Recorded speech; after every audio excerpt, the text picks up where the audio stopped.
Hoax itu kan corong masuknya itu di media sosial itu.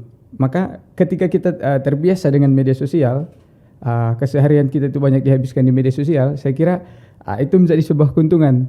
Maka saya kira itu yang membuat mereka semakin paham untuk bagaimana menyikapi hoax, bagaimana kita itu memberi pembatasan terhadap hoax itu. Saya kira yang perlu kita lakukan pertama itu adalah selain bahwa ada rumus ABC yang seperti yang sebagaimana umumnya kita tahu itu sumber dari berita itu, sumber dari informasi tersebut itu perlu kita cek. Ini sumbernya kredibel atau tidak. Bahwa anak muda itu sering membaca itu tidak secara keseluruhan. Jadi cuma dicek judulnya doang. Ketika judulnya dirasa relate, langsung di-share. Padahal kan berita secara keseluruhannya kan dia belum baca, lalu dia belum amati kembali.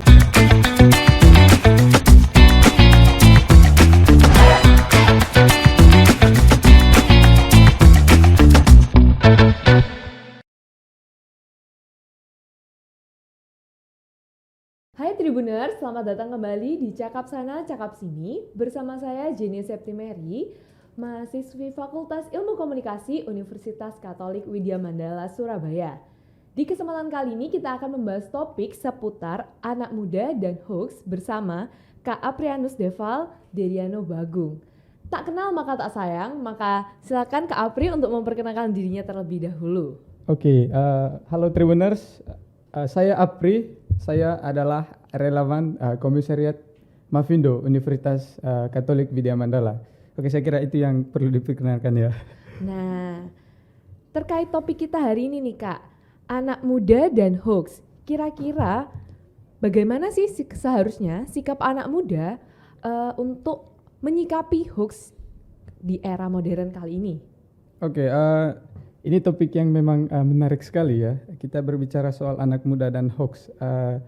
Sebenarnya kalau berbicara tentang bagaimana anak muda menyikapi hoax, saya kira tidak jauh berbeda. Karena apa? Karena hoax itu kan oleh kalangan atau oleh generasi manapun, baik itu milenial, zilenial ataupun oleh generasi-generasi terdahulu, saya kira itu tidak ditanggapi secara berbeda. Artinya tidak ditanggapi selain bahwa hoax adalah salah satu momok atau salah satu hal yang pada kondisi tertentu itu bisa sangat berbahaya. Sehingga bagaimana anak muda seharusnya menyikapi hoax, ya saya kira sebagaimana lazimnya. Maksudnya itu kalau misalkan hoax itu ditanggapi atau perlu ditangkis, ya maka anak muda juga kurang lebih melakukan hal yang seperti itu.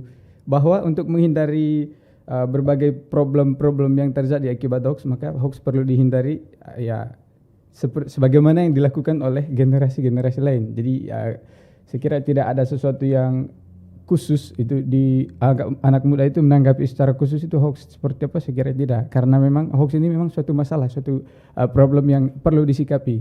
Oke, kira-kira begitu. Oke, berarti untuk hoax sendiri kan memang menjadi masalah untuk semua benar. orang. Iya, benar. Nah, tapi kan aku yakin nih generasi muda itu lebih pasti merasa dirinya lebih paham tentang teknologi, tentang dunia saat ini gimana gitu.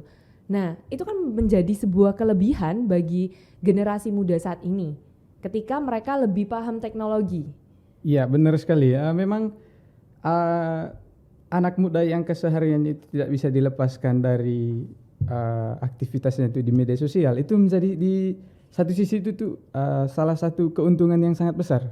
Artinya apa? Artinya ketika keseharian mereka itu banyak dihabiskan di media sosial, berselancar di media sosial, maka tentu saja mereka bisa dengan sangat mudah membedakan mana hoax, mana yang bukan hoax, mana berita yang sebenarnya. Nah, hoax itu kan corong masuknya itu di media sosial itu. Maka ketika kita terbiasa dengan media sosial, keseharian kita itu banyak dihabiskan di media sosial, saya kira itu menjadi sebuah keuntungan.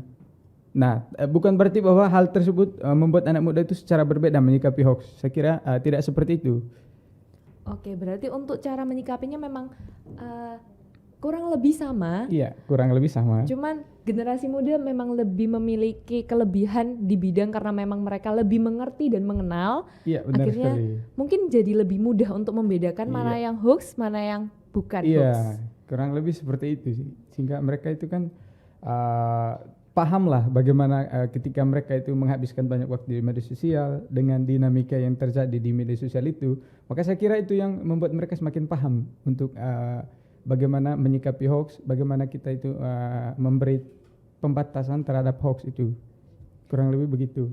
Oke, nah aku mau tanya nih Kak, kalau misalkan sebuah hoax yang beredar itu di media sosial, bagaimana sih kita sebagai anak muda mengetahui dengan cepat, oh ini tuh termasuk hoax bukan berita? Apa sih yang membedakan sebuah berita dengan hoax? Oh ya, kalau terkait itu saya kira itu banyak sekali hal-hal yang membedakan suatu berita itu apakah berita palsu, apakah itu hoax, atau apakah itu berita yang sebenarnya. Nah saya kira salah satu hal yang perlu dilakukan itu kita perlu tahu sumber dari berita tersebut. Maksudnya itu begini, kalau misalkan ada sebuah berita, nah kita kan dalam posisi tidak tahu ini berita palsu atau ini hoax ini. Mohon maaf maksud saya ini berita palsu atau ini berita yang sebenarnya. Nah saya kira yang perlu kita lakukan pertama itu adalah selain bahwa ada rumus ABC yang seperti yang sebagaimana umumnya kita tahu itu sumber dari berita itu, sumber dari informasi tersebut itu perlu kita cek. Ini sumbernya kredibel atau tidak. Nah kalau misalkan sumbernya itu tidak jelas, apalagi kalau tidak termasuk dalam media mainstream, maka kita perlu artinya kita perlu selidiki lebih dalam lagi lah. Sebelum kita itu memutuskan untuk share, sebelum kita memutuskan untuk membagikan informasi tersebut ke orang lain. Jadi yang pertama itu kita cek dulu sumbernya. Karena apa? Karena hoax ini kan kalau kita tidak selidiki secara baik, maka dampaknya akan parah. Artinya apa? Ketika kita menyebarkannya itu, maka kita juga akan jadi penyebar hoax. Sehingga cek dulu, setelah dicek, diselidiki, pokoknya singkatnya itu verifikasi dan falsifikasi itu sangat penting lah saya kira. Tahan jari kita untuk sebar, cek dulu sebelum kita sebarkan. Ya, kurang lebih begitu sih. Oke, berarti sebelum kita share diri sendiri harus yakin bahwa berita itu benar baru untuk membagikan berita tersebut ya Kak. Iya, benar. Nah, tadi kan Kak Apri nih sempat mention ada rumus ABC. Mungkin nih teman-teman masih ada yang asing tentang rumus ABC itu apa? Boleh dong dijelaskan sedikit Kak? Oke, terkait rumus ABC ya. ABC itu sebenarnya akronim atau kependekan dari amati, baca, dan cek. Nah, hoax itu kan biasanya dibuat, diproduksi itu dengan menunggangi emosi. Persisnya anak muda ini kan orang bilang gampang bad mood lah. Jadi moodnya itu cepat berubah. Nah, ketika mood ini dimanfaatkan untuk atau dijadikan sebagai tunggangan untuk hoax, maka itu saya kira sesuatu yang sangat berbahaya. Karena apa? Ketika anak muda itu merasa relate, maka dia akan share tanpa dia mengamati, membaca, dan mengecek kembali. Nah, ketika kita mendapatkan sebuah informasi, jauh lebih baik kita mengamati dulu informasi tersebut. Setelah kita mengamatinya, kemudian kita baca. Baca di sini itu bukan baca judulnya saja. Artinya baca beritanya secara keseluruhan, pahami seperti apa. Baru kemudian itu dicek kembali. Setelah dibaca itu dicek kembali. Dan setelah dicek kembali barulah kita memutuskan, oh memang ini berita yang sebenarnya. Ini bukan hoax, ini bukan berita palsu. Oke, silakan. Kalau memang memutuskan untuk di-share ya silakan. Dan kalau memang tidak ya tidak boleh di-share. Maksudnya tergantung ke pribadi dari kita yang baca.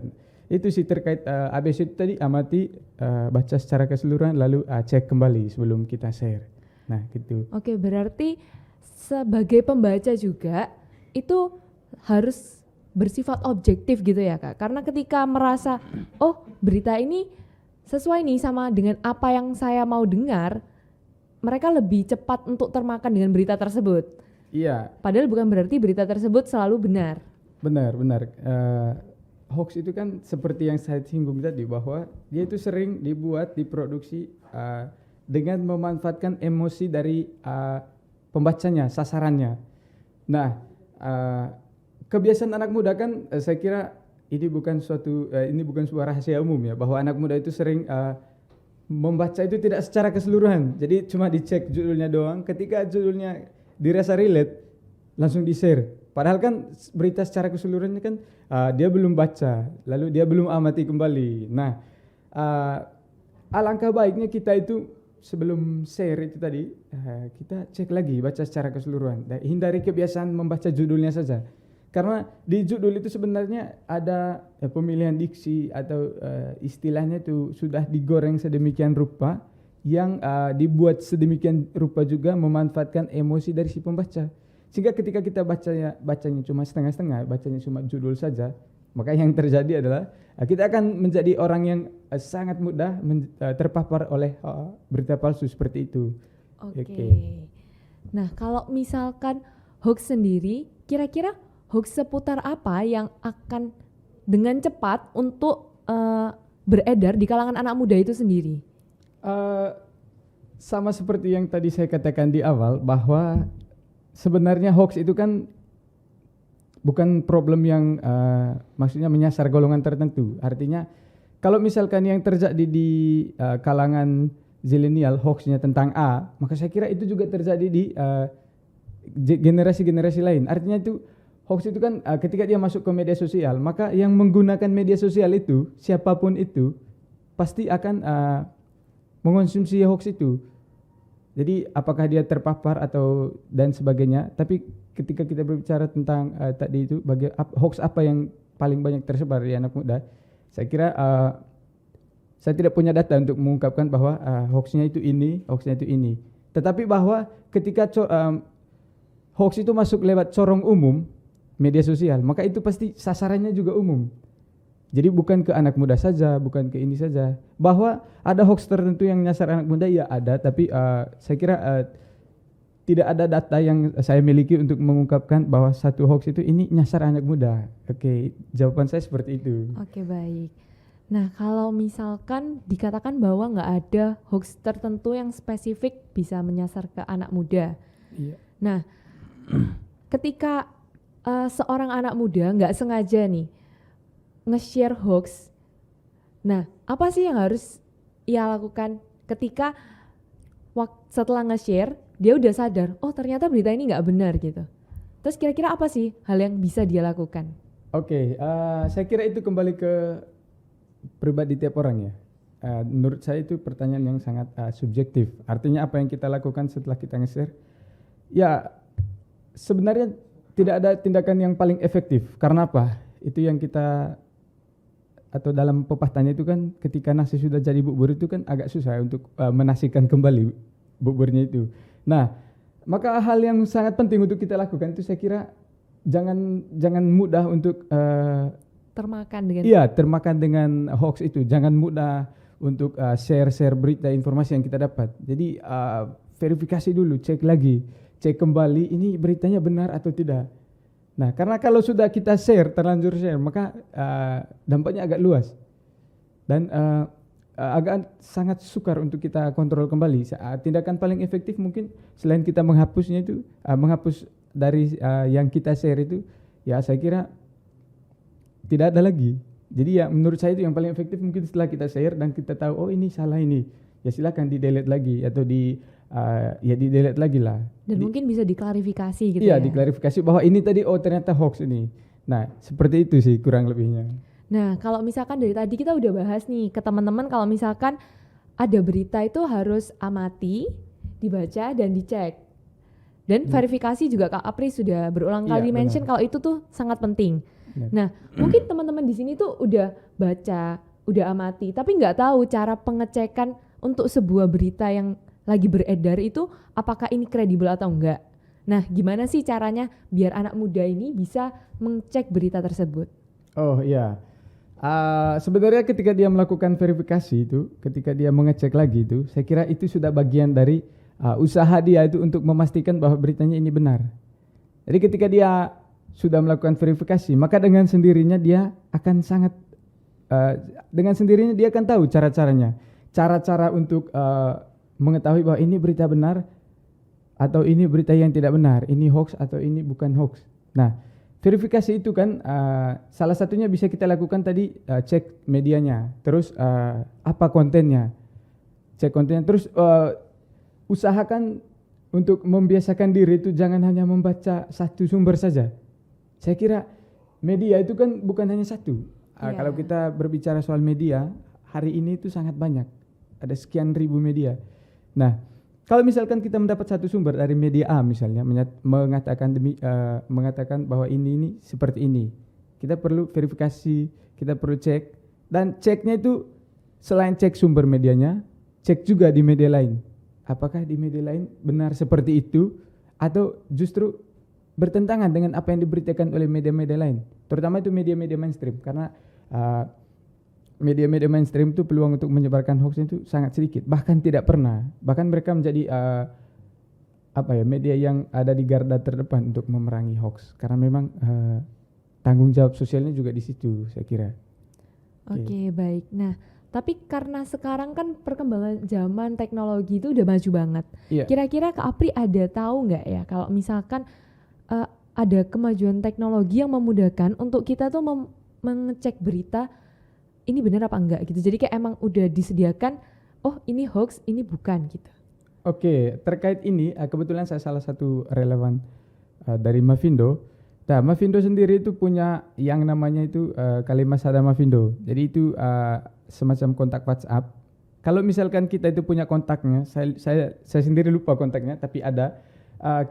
Kalau misalkan kita itu agak curiga dengan kebenaran sebuah berita, maka kita lihat kata kuncinya di situ. Katakanlah ada berita memberitakan tentang A. Ya, kita baca, setelah kita baca kita kok kurang percaya ya. Ini beritanya benar atau justru berita palsu ini. Maka kita ambil keywordnya, kata kuncinya, kirim ke Kalimasada, chat yang di WA Kalimasada Mavindo itu. Nanti di situ akan muncul semua. Di situ akan muncul semua hasil cek fakta yang dilakukan oleh tim Mavindo.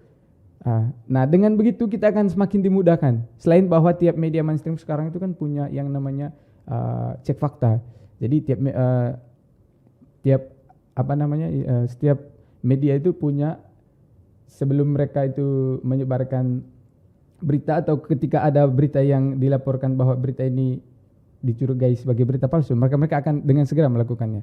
Nah, itu tiap media itu ada itu. Selain tiap media itu juga ada yang saya bilang tadi itu ada Kalimasada Mavindo. Nah, itu sangat membantu kita untuk mengecek apakah ini berita palsu atau berita yang sebenarnya begitu. Oke, jadi sebagai anak muda itu harus lebih skeptis. Iya, skeptis. Harus lebih mengerti dan membaca dengan benar, serta kembali melakukan verifikasi terkait apa yang dilihat sebelum meng-share gitu kan ya Kak ya? Iya, benar sekali. Jadi kita itu harus kritis lah istilahnya. Jadi sangat disayangkan kalau misalkan kita itu dengan segala kemajuan yang ada, dengan segala perkembangan teknologi yang sangat mendukung, kemudian kita menjadi generasi yang sangat mudah terpapar hoax, itu kan sangat disayangkan.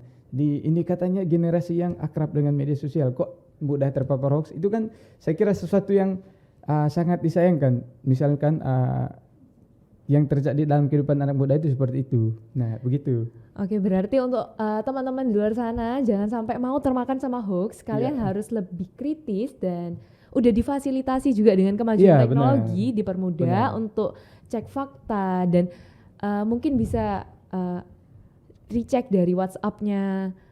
Iya, Kalimasada Mavindo.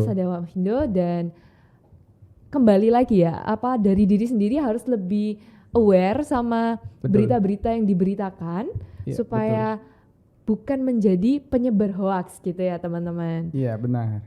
Nah, mungkin Kak Apri ada kata-kata atau wejangan gitu untuk anak muda di luar sana supaya nggak gampang terpapar dengan hoax. Oke, kalau misalkan kata-kata atau wejangan, saya kira saya bukan orang yang memang saatnya memberi wejangan, tidak, tapi bahwa saya punya istilahnya itu tips atau semacam hal yang harus kita lakukan itu prinsip di zaman sekarang. Kalau secara pribadi itu prinsipnya itu begini, saya sendiri prinsipnya itu begini, segala kemajuan yang ada itu kan mendukung aktivitas kita, itu kalau kita memanfaatkannya secara benar. Jadi segala teknologi, terobosan-terobosan baru yang kita alami hari ini, yang akrab dengan kehidupan kaum muda, itu sekiranya akan sangat lebih efektif jika kita itu memanfaatkan sebagaimana mestinya. Sebagaimana mestinya yang dimaksud di sini itu bukan untuk menyebarkan hoax. Nah, hal itu hanya akan terjadi, artinya kita hanya akan bisa memanfaatkan itu sebagaimana mestinya, sebagaimana seharusnya, kalau kita itu punya daya pikir kritis yang baik. Artinya kita tidak mudah terprovokasi oleh hoax-hoax yang tersebar di media. Nah itu sih kurang lebih jadilah anak muda yang kritis, anak muda yang istilahnya itu tidak mudah terpapar hoax. Nah demikian kata-katanya. Ya. Oke, terima kasih banyak ya Kak Oke, Apri. siap. Jadi teman-teman, jadi anak muda yang kritis dan pergunakan teknologi, jangan sampai